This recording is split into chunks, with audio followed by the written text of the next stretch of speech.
सत्यनारायण भगवान व्रत कथा आरंभ। कथा प्रारंभ।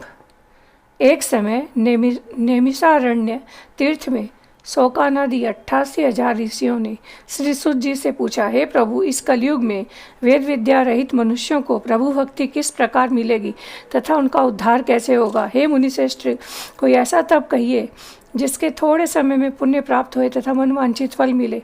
वह कथा सुनने की हमारी इच्छा है। सर्वशास्त्र ज्ञाता श्री सुत जी बोले, हे वैष्णवों में पूज्य, आप सब प्राणियों के हित की बात पूछिए। अब मैं उस श्रेष्ठ व्रत को आप लोगों से कहूँगा जिस व्रत को नारद जी ने लक्ष्मी नारायण से पूछा था और लक्ष्मीपति ने मुनिश्रेष्ठ नारद से कहा था। वो ध्यान से सुनो। पहला अध्याय। एक समय योगी राज नारद जी दूसरों के हित की इच्छा से अनेक लोगों में घूमते हुए मृत्युलोक में यहाँ पहुँचे। यहाँ अनेक योनियों में जन्मे प्राय सभी मनुष्यों को अपने कर्मों द्वारा अनेक दुखों से पीड़ित देखकर सोचा, किस यत्न करने से निश्चय ही दुखों का नाश हो सकेगा। ऐसा मन में सोचकर विष्णु लोक को गए। वहाँ श्वेत वर्ण और 4 भुजाओं वाले देवों में इस नारायण को, जिनके हाथों में शंख चक्र गदा और पद्म थे तथा वरमाला पहने हुए थे, देखकर स्तुति करने लगे। हे भगवान, आप अत्यंत शक्ति से संपन्न हैं। मन तथा वाणी से भी आपको नहीं पा सकती। आपका आदि मध्य अंत नहीं है। निर्गुण स्वरूप के कारण भक्तों के दुखों को नष्ट करने वाले हो। आपको मेरा नमस्कार है। नारद जी के इस प्रकार की स्तुति सुनकर विष्णु भगवान बोले, हे मुनिश्रेष्ठ, आपके मन में क्या है? आपका किस काम से आगमन हुआ है? निसंकोच कहो। तब नारद जी बोले, हे मृत्युलोक में सब मनुष्य अनेक योनियों में पैदा हुए हैं, अपने अपने कर्मों द्वारा अनेक प्रकार के दुखों से दुखी हो रहे हैं। हे नाथ, मुझ पर दया रखते हुए यह बताइए कि उन मनुष्यों के सब दुखों थोड़े ही समय प्रयत्न से कैसे दूर हो सकते हैं। श्री भगवान जी बोले, हे नारद, मनुष्यों की भलाई के लिए तुमने बहुत अच्छी बात पूछी है। जिस काम के करने से मनुष्य मोह से छूट जाता है, मैं कहूँगा, सुनो। बहुत पुण्य देने वाला स्वर्ग तथा मृत्युलोक दोनों में दुर्लभ एक उत्तम व्रत है। आज मैं प्रेमवश होकर तुमसे कहता हूँ, सत्यनारायण का ये व्रत अच्छी तरह विधान पूर्वक करने से मनुष्य तुरंत ही यहाँ सुख भोग कर मरने पर मोक्ष को प्राप्त होता है। श्री भगवान के वचन सुनकर नारद मुनि बोले, उस व्रत का फल क्या क्या है? क्या विधान है? किसने ये व्रत किया है और किस दिन व्रत करना चाहिए? विस्तार से कहो। भगवान बोले, दुख शोक आदि को दूर करने वाला, धन धान्य को बढ़ाने वाला, सौभाग्य तथा संतान को देने वाला यह व्रत स्थानों पर विजयी करने वाला है। भक्ति और श्रद्धा के साथ किसी भी दिन मनुष्य सत्य में भगवान की शाम के समय ब्राह्मणों और बंधुओं के साथ धर्म प्रायण होकर पूजा करे। भक्ति भाव से नैवेद्य, केले, फल, घी, दूध और गेहूँ चूर्ण सवाया लेवे। गेहूँ के अभाव में साटिका चूर्ण, शक्कर, गुड़ ले लेवे। सब भक्षण योग्य पदार्थ जमा करके भगवान को अर्पण कर देवे तथा बंधुओं सहित ब्राह्मणों को भोजन करावे। पश्चात स्वयं भोजन करे। नित्य गीत आदि का आचरण कर सत्यनारायण भगवान का स्मरण करता हुआ समय व्यतीत करे। इस तरह व्रत करने पर मनुष्यों की इच्छा निश्चय पूरी होती है। विशेषकर कलयुग काल में भूमि पर यही मोक्ष का सरल उपाय है। इति सत्यनारायण भगवान का प्रथम अध्याय संपूर्ण।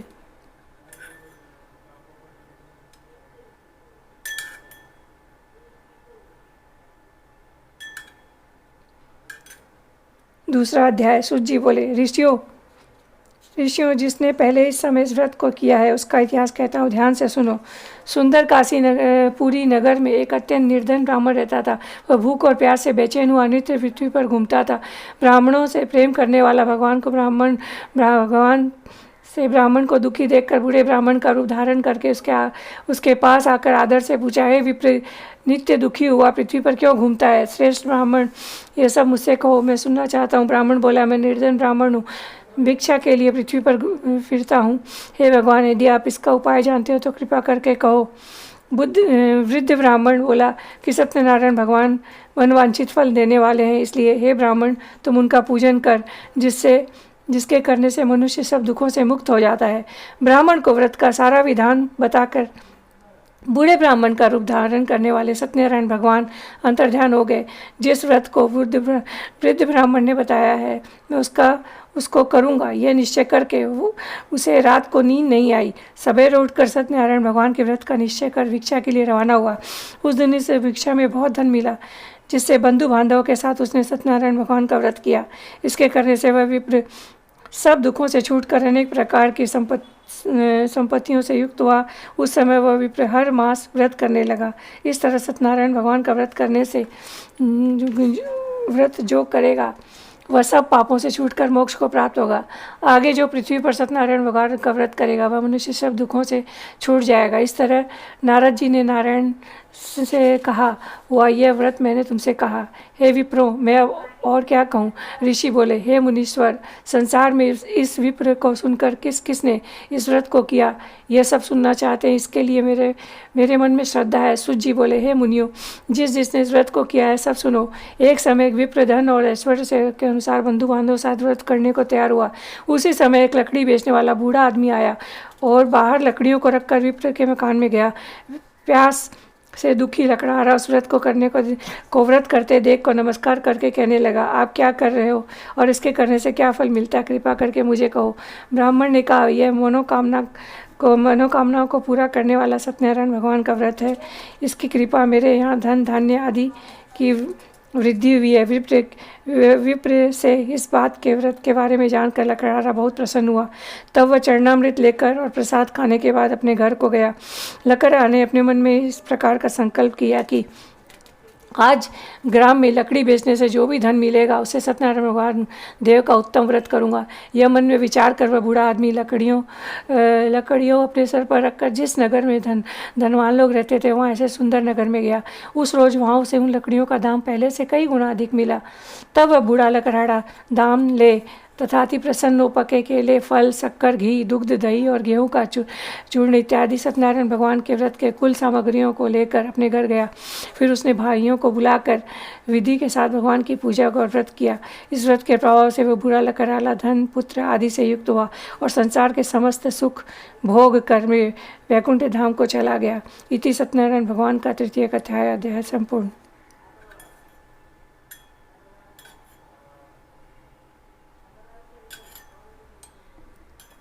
तीसरा अध्याय। सूत जी बोले, हे श्रेष्ठ मुनियों, अब आगे की कथा कहता हूँ, सुनो। पहले समय में उल्का मुख नामक एक बुद्धिमान राजा था। वह सत्यवक्ता और जितेंद्रिय था। वह प्रतिदिन देवस्थानों पर जाता और गरीबों को धन देकर उनके कष्ट दूर करता था। उसकी पत्नी कमल के समान मुख वाली और सती साध्वी थी। भद्रासिल नदी के तट पर उन दोनों ने श्री सत्यनारायण भगवान का व्रत किया। उस समय वहाँ एक साधु वैश्य आया। उसके पास व्यापार के लिए बहुत धन था। वह नाव को किनारे पर ठहरा कर राजा के पास आ गया और राजा को व्रत करने को देख विनय के साथ पूछा, हे राजन, भक्ति युक्त चित्त हो, ये आप क्या कर रहे हैं? मेरी सुनने की इच्छा है, सो आप मुझे बताएं। राजा बोले, हे साधु, अपने बांधुओं के साथ पुत्रादि की प्राप्ति के लिए यह महाशक्तिमान सत्यनारायण भगवान का व्रत व पूजन किया जा रहा है।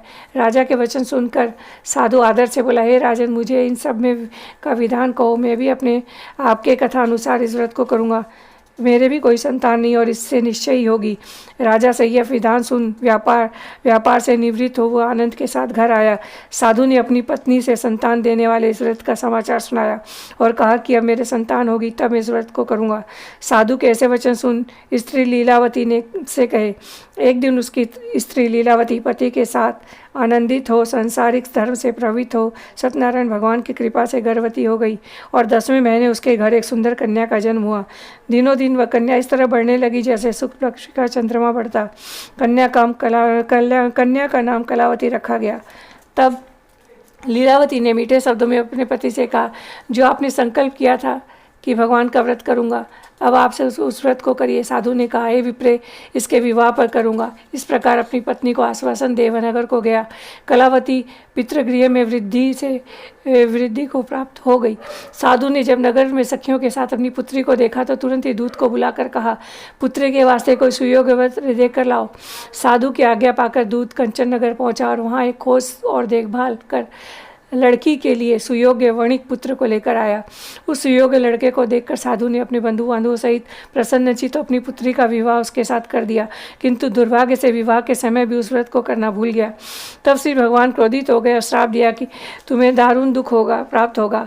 अपने कार्य में कुशल साधु बनिया जमाता सहित समुद्र के समीप स्थित रत्नपुर नगर में गया और वहाँ दोनों ससुर जमाई चंद्रकेतु राजा के उस नगर में व्यापार करने लगे। एक रोज भगवान सत्यनारायण भगवान की माया से प्रेरित हो कोई चोर राजा का धन चुरा कर भाग रहा था, किंतु राजा के दूतों को आता देख चोर ने घबरा कर भागते हुए राजा के धन को वहीं चुपचाप रख दिया जहाँ वो ससुर जमाई ठहरे थे। सब दूतों ने उस साधु को वैसे के पास राजा के धन को देखा और दोनों को बांध कर ले गए और प्रसन्नता से दौड़ते हुए राजा के समीप जाकर बोले ये दो चोर हम पकड़ कर लाए हैं, देख कर राजा ने आज्ञा दे। तब राजा ने आज्ञा से उनको कठिन कारावास में डाल दिया गया और उनका धन छीन लिया गया। सत्यनारायण भगवान के श्राप से द्वारा उसकी पत्नी भी घर पर बहुत दुखी और घर पर जो धन रखा था चोर उसे चुरा कर ले गए। शारीरिक व सामाजिक पीड़ा तथा भूख प्यास से अति दुखित हो अन्य की चिंता में कलावती एक ब्राह्मण के घर गई। वहाँ उसने सत्यनारायण भगवान का व्रत देखा और फिर कथा सुनी तथा प्रसाद ग्रहण कर रात को घर आई। माता ने कलावती ने कहा, हे पुत्री, अब तक तुम कहाँ रही और तेरे मन में क्या है? कलावती ने कहा, माता, मैं एक ब्राह्मण के घर श्री सत्यनारायण भगवान का व्रत देखा है। कन्या के वचन सुनकर लीलावती को भगवान के पूजन की तैयारी करने लगी। लीलावती ने परिवार और बंधुओं से श्री सत्यनारायण भगवान का पूजन किया और वर मांगा कि मेरे पति और दामाद शीघ्र घर आवें। साथ ही प्रार्थना की, हम सबका अपराध क्षमा करो। सत्यनारायण भगवान इस व्रत से संतुष्ट हो गए और राजा चंद्रकेतु को स्वप्न में दर्शन देकर कहा, हे राजन, दोनों वैश्यों को छोड़ दो और उनका सब धन्य उन्हें लौटा दो, नहीं तो मैं तेरा धन धान्य पुत्रादि नष्ट कर दूंगा। राजा से ऐसे वचन कहकर भगवान अंतर्ध्यान हो गए। प्रातःकाल राजा चंद्रकेतु ने सभा में स्वप्न सुनाया और फिर दोनों वणिक पुत्रों को कैद से मुक्त किया और सभा में बुलाया और कहा, हे महानुभावों,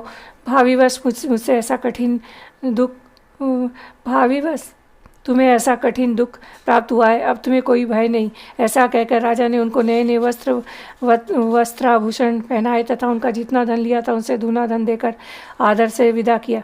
दोनों वैश्य अपने घर की ओर चल दिए। श्री सत्यनारायण भगवान का 3वां अध्याय संपूर्ण। 4वां अध्याय। सूत जी बोले, वैश्य ने मंगलाचार्य कर यात्रा आरंभ की और अपने नगर को चला। उसकी थोड़ी दूर निकल पर दंडी वेशधारी सत्यनारायण भगवान ने उससे पूछा, हे साधु, तेरी नाव में क्या है? अभिमानी वणिक हंसता हुआ बोला, हे दंडी, आपको क्यों पूछते हो? क्या धन लेने की इच्छा है? मेरी नाव में तो बेलपत्र है और पत्ते भरे हैं। वैश्य का यह कठोर वचन सुनकर भगवान ने कहा, तुम्हारा वचन सत्य हो। दंडी ऐसा कहकर वहाँ से दूर चले गए और कुछ ही दूर जाकर समुद्र के किनारे बैठ गए। दंडी के जाने पर वैसे ने नृत्य किया करने के बाद जब नाव को ऊंची उठी देखकर अचंबा किया और नाव में बेलपत्र आदि देखकर मूर्छित हो जमीन पर गिर पड़ा। फिर मूर्छा खुलने पर अत्यंत शोक प्रकट करने लगा। तब उसका दामाद ने बोला कि आपने शोक न करें, यह दंडी का श्राप है, अतः उनकी शरण में चलना चाहिए, तभी हमारा मनोकामना पूरी होगी। दामाद के साथ वचन सुनकर दंडी के पास पहुंचा और अत्यंत भक्तिभाव से नमस्कार करके बोला, मैंने जो आपके साथ असत्य वचन कहे थे उनके लिए क्षमा करो। ऐसा कहकर महान शोकातुर हो रोने लगा। तब दंडी भगवान बोले, हे वणिक पुत्र, मेरी आज्ञा को बार बार तुम्हें दुख प्राप्त हुआ है, पर तू मेरी पूजा से विमुख हुआ है। साधु बोला, हे भगवान, आपकी माया से ब्रह्मा आदि भी आपके रूप को नहीं जानते, मैं तो अज्ञानी कैसे जान सकता हूँ। आप प्रसन्न हो जाइए, मैं सामर्थ्य के अनुसार आपकी पूजा करूँगा। मेरी रक्षा करो और पहले के समान नौका में धन भर दो। उसके भक्ति युक्त वचन सुनकर भगवान प्रसन्न हो गए और उसकी इच्छा अनुसार वर देकर अंतर्ध्यान हो गए। तब उन्होंने नाव पर आकर देखा कि नाव धन धान्य से परिपूर्ण है। फिर वह भगवान सत्यनारायण भगवान का पूजन कर साथियों सहित अपने नगर को चला। जब अपने नगर के समीप पहुंचा तब दूतों को भेजा। दूत ने आकर साधु के घर में उसकी स्त्री को नमस्कार किया और कहा कि साधु अपने दामाद सहित इस नगर के समीप आ गए हैं। ऐसा वचन सुनकर स्त्री ने बड़े हर्ष के साथ सत्यदेव का पूजन कर पुत्री से कहा, मैं अपने पति के दर्शन करने को जाती हूँ, तू भी कार्य पूर्ण कर शीघ्र आ। माता कैसे वचन सुनकर कलावती प्रसाद छोड़कर पति के पास गई। प्रसाद की अवज्ञा के कारण सत्यनारायण देव ने रुष्ट हो गए और उसके पति को नाव सहित पानी में डुबो दिया। कलावती ने अपने पति को न देख कर रोती हुई जमीन पर गिर गई। तब नौका में इस तरह नौका को डूबा हुआ तथा कन्या को रोता देख साधु दुखित हो बोला, हे प्रभु, मुझसे या मेरे परिवार से जो भूल हुई उसे क्षमा करो। उसके दीन वचन सुनकर सत्यदेव प्रसन्न हो गए और आकाशवाणी हुई, ये साधु, तेरी कन्या मेरे प्रसाद को छोड़कर आई है, इसीलिए उसका पति अदृश्य हो गया। ऐसी आकाशवाणी सुनकर कलावती ने घर पहुंचकर प्रसाद खाया, फिर आकर अपने पति के दर्शन किए। तत्पश्चात साधु से बंधुओं सहित सत्यदेव की विधिपूर्वक पूजन किया। इस प्रकार इस लोक का सुख भोग कर अंत में स्वर्ग लोक हो गए। श्री सत्यनारायण भगवान व्रत का चतुर्थ अध्याय संपूर्ण।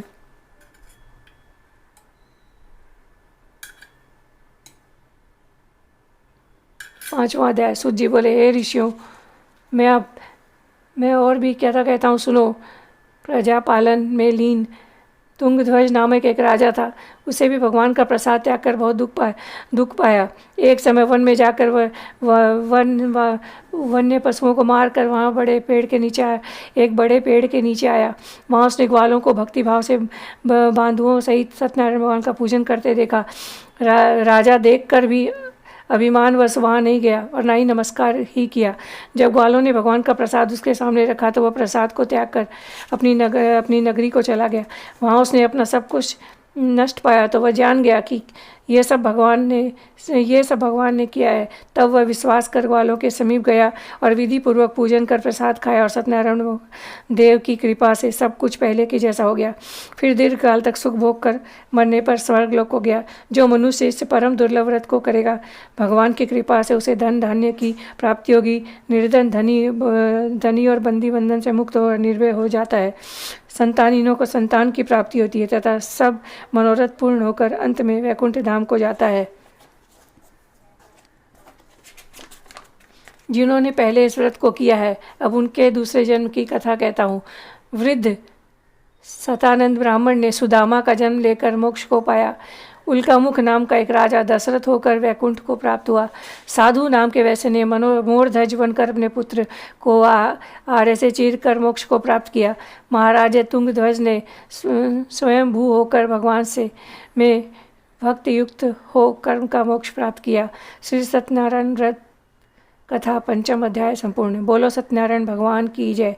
श्री सत्यनारायण स्वामी जी की जय।